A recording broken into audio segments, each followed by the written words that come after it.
रूप म्हणजे आई होण्यासाठी गरज असते ती एका बाळाची.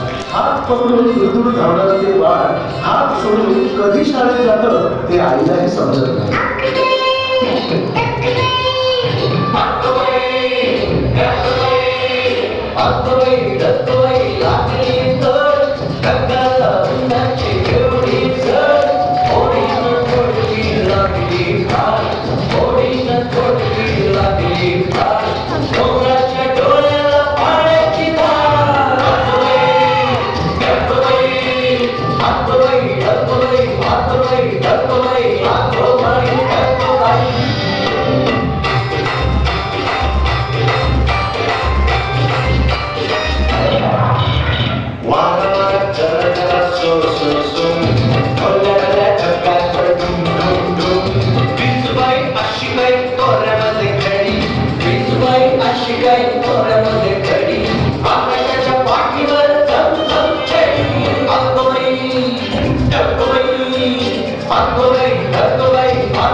शाळेत संस्कार घेतले वय आणि रुची हळूहळू आम्हाकडे सरकायला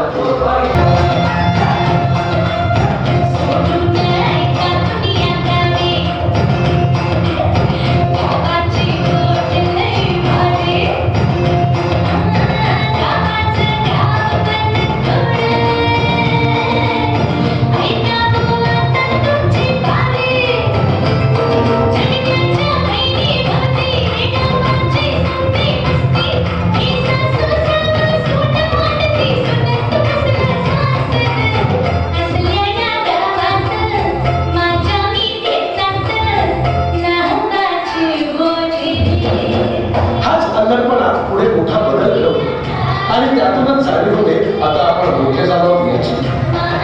आई वडील यांच्याबरोबरच आणखी काही माणसं आपल्या आयुष्याची अविभाज्य घटक बनणार आहेत ही कल्पना ती करू लागते.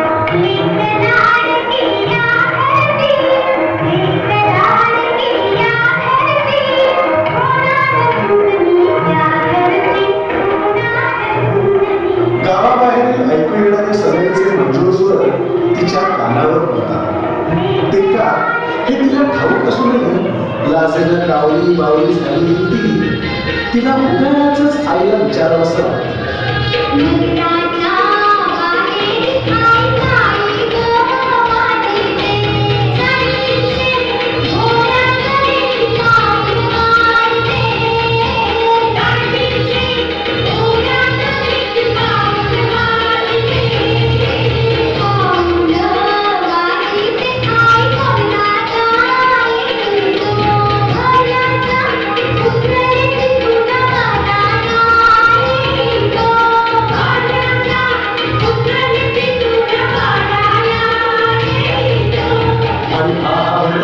स्वप्नात पाहिलेल्या राजकुमाराचं प्रत्यक्षात तिच्या समोर दर्शन मिळतं. अहो कसं म्हणून काय विचारता वरात आली ना घरात.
पण तरीही माहेरच्या असंख्य आठवणींचा प्रवाह तिच्या डोळ्यासमोरून जातच नाही. अचानकपणे पावसाची सर यावी आणि अंगाला चिंब भिजवून झाली तसं तिचं मन माहेरच्या आठवणीत भिजून जातं.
संसार यांच्या जबाबदारी स्वतःला हरवत असतानाच प्रत्येक वेळी तिला माहेरची आठवण साकारत असते. माहेर गेलेले लाड, पुरवलेले हट्ट यांच्या आठवणींसोबत तिच्या डोळ्यांच्या कडा कधी बोलावतात हे तिलाच कळत नाही.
चेहरे बदलतात, मात्र स्त्रीचं रूप कायम तसंच राहतं. आजची मुलगी ही उद्याची आई असते, तर आजची आई ही काल कोणाची तरी मुलगी असते. स्त्री जन्मा ही तुझी कहाणी, घरी संसार स्वतः डोळा पाणी. आई मुलगी बहीण सून आई, अविरत फिरवी हे चक्र कोणी.